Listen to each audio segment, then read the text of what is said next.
తెలంగాణ నగరపాలికలో ఉన్న ప్రజలందరూ కూడా నిన్ను చెంపపెట్టి పెడితే నువ్వు పాతాళ దాకా వినవేయాలి. అది ముందుగా నువ్వు గమనించాల. కాంగ్రెస్ పార్టీ ఇలా గ్రామీణ ప్రాంతంలోనే కాకుండా పల్లెపూరులోనే కాకుండా పట్టణ పౌరులు కూడా తెలంగాణ ఓటర్లు, తెలంగాణ ప్రజలు రేవంత్ రెడ్డి గారి యొక్క పరిపాలనా దక్షతకు ఇలా పట్టం కట్టిన వాళ్ళు. అక్కడక్కడ డెఫినెట్గా మేము ప్రజాస్వామిక వాతావరణంలో మేము ఎలక్షన్ జరిపినాం.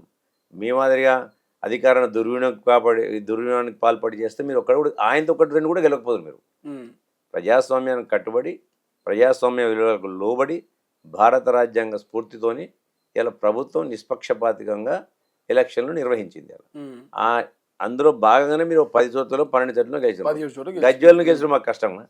సిరిసిల్లను గెలిచడం మాకు కష్టమా?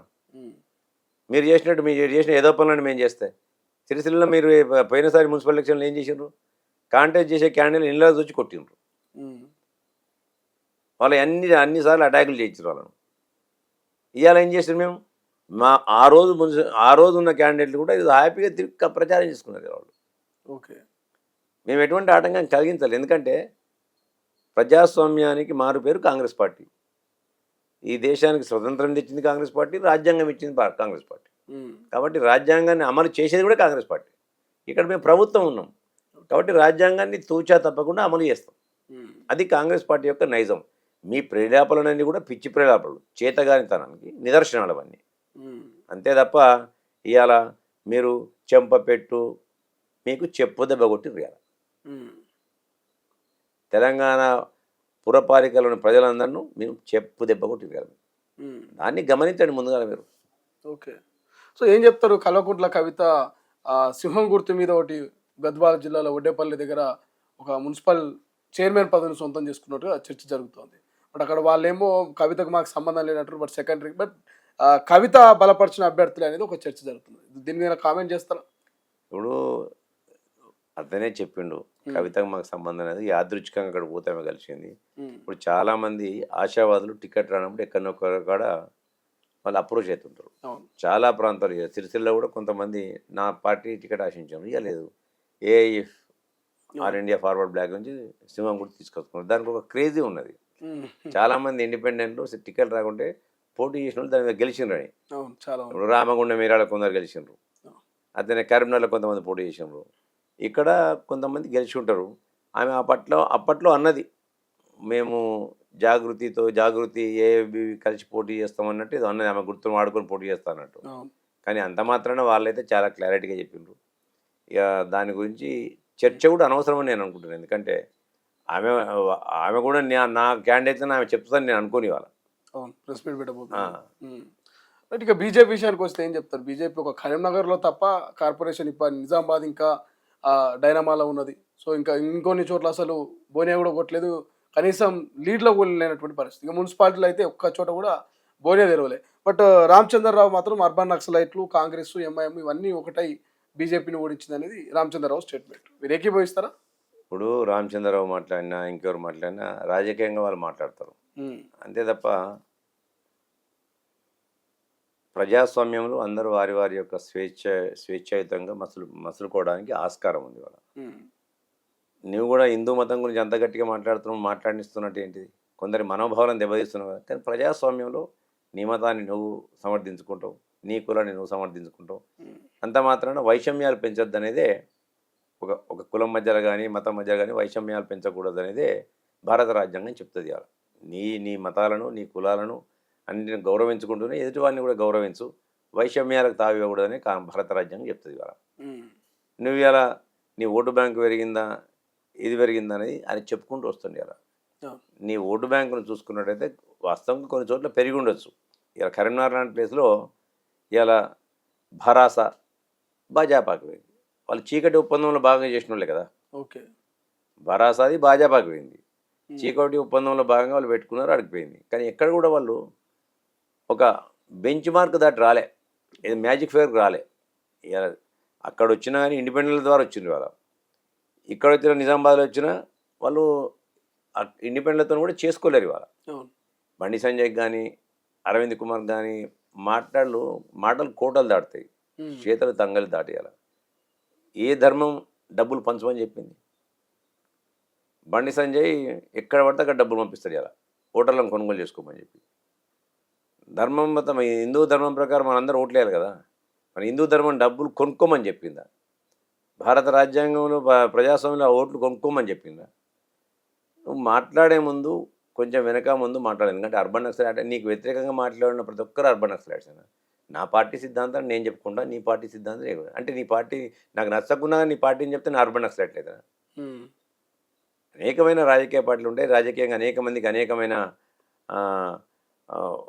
వారి వారి యొక్క వ్యక్తిగత అభిప్రాయాలు ఉంటాయి, రాజకీయ అభిప్రాయాలు ఉంటాయి. అంత మాత్రాన ఇప్పుడు నిజాన్ని చెప్పినోడు కమ్యూనిస్ట్ అంటే ఎట్లా? నిజమనే ఇజం చెప్పినోడు వాడిని కమ్యూనిజం కింద లెక్క పెడితే నువ్వు ఎట్లా? అంటే నీ మత ఛాందస పార్టీలో నిజం చెప్పరా మీరు ఎప్పుడు? ఎంతసేపు అభూత కల్పనలతోని అబద్ధాలతోనే మీ యొక్క ప్రపంచం మీది. ఇలా నిజం చెప్పినోడిని అర్బన్ నక్సలిజం అంటే ఎట్లా? అట్లాంటి మేము కూడా అర్బన్ నక్సలిజమేనా?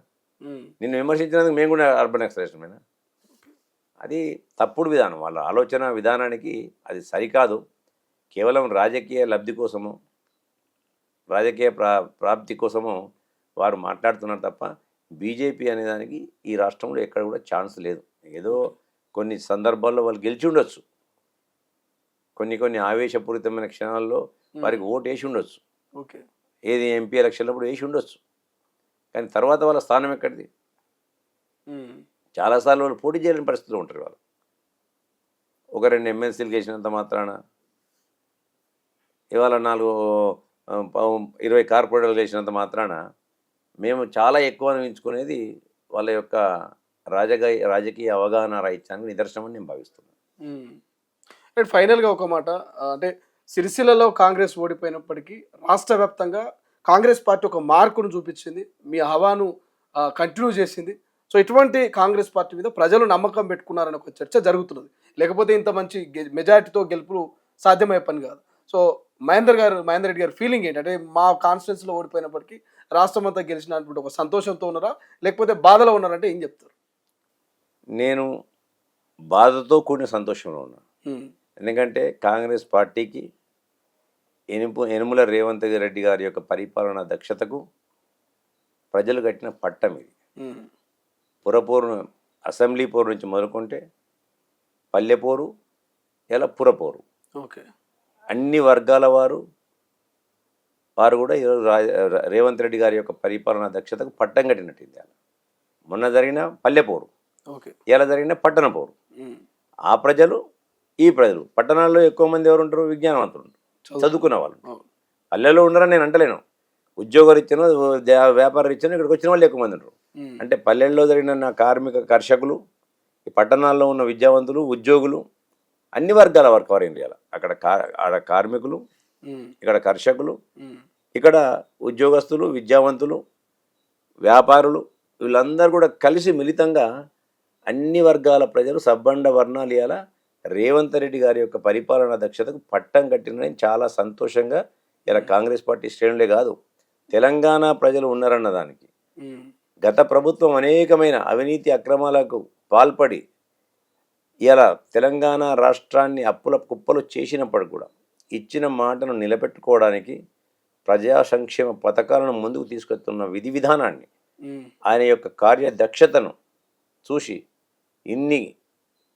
ఇంత అప్పుల్లో కూడా ఇచ్చిన మాట తప్పకుండా మడమ తిప్పకుండా యనుమల రేవంత్ రెడ్డి గారు ఏదైతే ముందుకు పోతూ ఈ రాష్ట్ర ఆర్థిక పరిస్థితిని కుదుటపెడుతూ నిరుద్యోగ యువకులకు ఉద్యోగాలు ఇస్తూ, రైతు భరోసాలు ఇస్తూ, రైతు రుణమాఫీ చేస్తూ, నేతలను రుణమాఫీ చేస్తూ ఇవన్నీ కూడా చేసుకొస్తున్న విధానం, సన్న బియ్యం, మహిళా తల్లులను 1 కోటి మంది మహిళలను కోటీశ్వరులు చేయాలని ఒక ఆలోచన విధానానికి ఇలా మా అన్నా చెల్లెళ్ళు అక్క తమ్ముళ్ళు అందరూ కూడా కట్టిన పట్టం ఇది. అసలైన తొలి వెలుగు.